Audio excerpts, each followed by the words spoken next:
mal à nos cœurs. Du coup, je pense qu'il est très important pour nous qui aspirons à la vie éternelle de restructurer un peu notre homme intérieur, de restructurer un peu notre façon d'aborder certaines choses dans le Seigneur. Parce que les chrétiens sont trop agités aujourd'hui. Nous sommes trop agités. Vous voyez très bien que l'apôtre Paul parlera de la force intérieure. La force intérieure du Seigneur se manifeste dans le calme. Il suffit de lire Ésaïe chapitre 14 pour bien comprendre ce que je dis. Dans le calme. Est-ce qu'il est question ici d'un calme apparent? Non. Il faut calmer l'intérieur. Parce que Dieu, c'est un Dieu d'ordre, ce n'est pas un Dieu de désordre. Quand il y a trop d'agitation, il ne s'assied pas. Vous comprenez ce que je veux dire? Pour que le Seigneur puisse s'asseoir à l'intérieur de nous, il faudrait aussi que nous disposons des choses. Donc, être dans une attitude de calme intérieur, c'est mettre le ménage à l'intérieur de nous. Et maintenant être disposé intérieurement afin que l'Esprit Saint puisse s'asseoir. Pourquoi est-ce que nous n'arrivons pas à manifester la justice du Seigneur? Parce qu'il n'est pas assis sur son trône dans nos cœurs. Or, le trône de Dieu est bâti sur quoi? Sur sa justice. Pourquoi est-ce que nous avons du mal à pouvoir manifester l'équité? Parce qu'il n'est pas assis sur son trône dans nos cœurs. Il veut bien s'asseoir sur son trône dans nos cœurs, mais il faudrait en amont que nous puissions disposer les choses. Et comme je parlais principalement de la musique, des cantiques dans les milieux chrétiens, beaucoup donc, juste pour camoufler, pour apaiser la conscience, on aime souvent écouter les musiques, et souvent les musiques qui sont bruyantes, des musiques comme ça, qui nous laissent l'impression que nous sommes en train parfois de nous rapprocher de Dieu, de nous repentir, mais en réalité, on l'aborde souvent mal. Pour que les cantiques spirituels puissent accomplir leur rôle, leur fonction dans nos vies. Parce que le cantique spirituel est censé instruire l'esprit humain. Pour qu'il puisse instruire l'esprit humain, il faudrait que celui-même qui puisse l'élever soit dans une attitude de calme intérieur.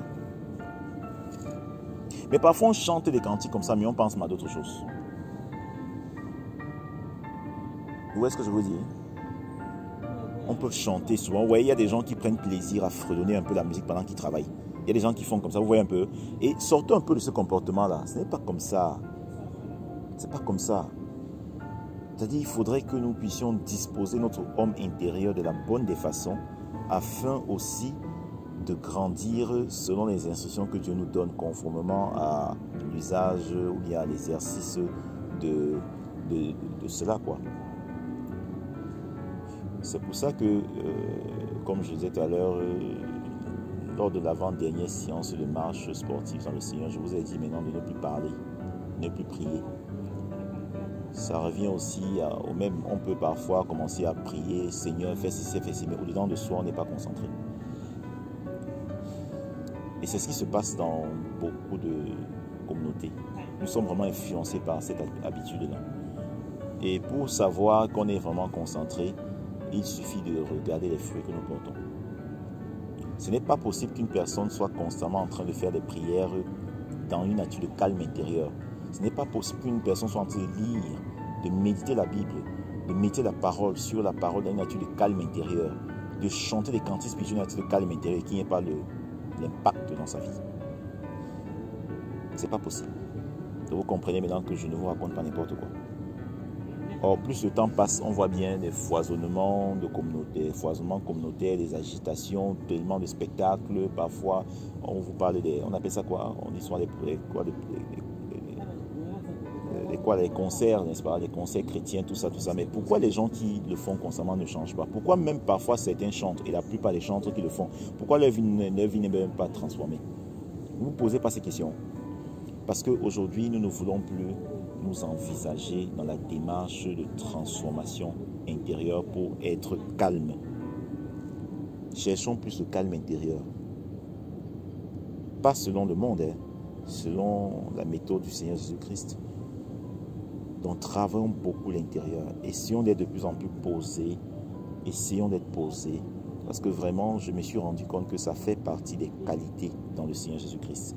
L'apôtre Paul nous appelle à vraiment user de beaucoup de maîtrise. Il nous appelle à être des personnes patientes. Trop d'agitation. Je ne devais pas parler de ça. C'est quand je suis arrivé dans la réflexion, je suis poussé à vous parler de ça. Et je crois même qu'on va le faire constamment. Il faut de temps en temps des temps pareils sur lesquels on va être fixé beaucoup plus sur le travail intérieur. Certes, ce n'est pas en se retrouvant uniquement dans ces moments qu'on va réussir à travailler complètement. Donc, ce sont juste des moments d'excitation, si on veut dire ça comme ça, qui pourront donner la force à chacun de pouvoir s'envisager dans cette méthode-là tous les jours de sa vie, même chez lui, et ainsi de suite, quoi.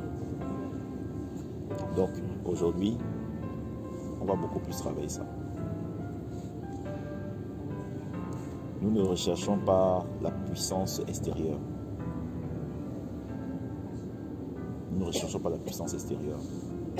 Dans le mouvement pentecôtiste, dans le mouvement réveillé selon les hommes, on cherche beaucoup plus des manifestations extérieures. C'est pour ça que vous voyez, dans ces mouvements, il y a trop d'agitation. On vous laisse l'impression que pour qu'un démon parte, il faut qu'on vous secoue correctement. Ce n'est pas dit que quand le démon part, il ne peut pas secouer un être humain. Mais vous voyez, c'est beaucoup plus que ce que je vous dis. C'est trop de choses extérieures. Trop de choses extérieures. On laisse l'impression que pour que on soit en train d'enseigner, il faut forcément tellement crier. Pour qu'on ait l'impression qu'aujourd'hui, là, vraiment, il y a eu un puissant message. Il faut trop crier pour que les gens aient l'impression que non, vraiment, ça a été quelque chose aujourd'hui. Vous ne voyez pas que c'est bizarre? Vous ne voyez pas que c'est bizarre quand même? C'est bizarre. Ne cherchons pas ces manifestations extérieures-là. Cherchons les manifestations intérieures de l'Esprit Saint. Cherchons la force intérieure. Voilà.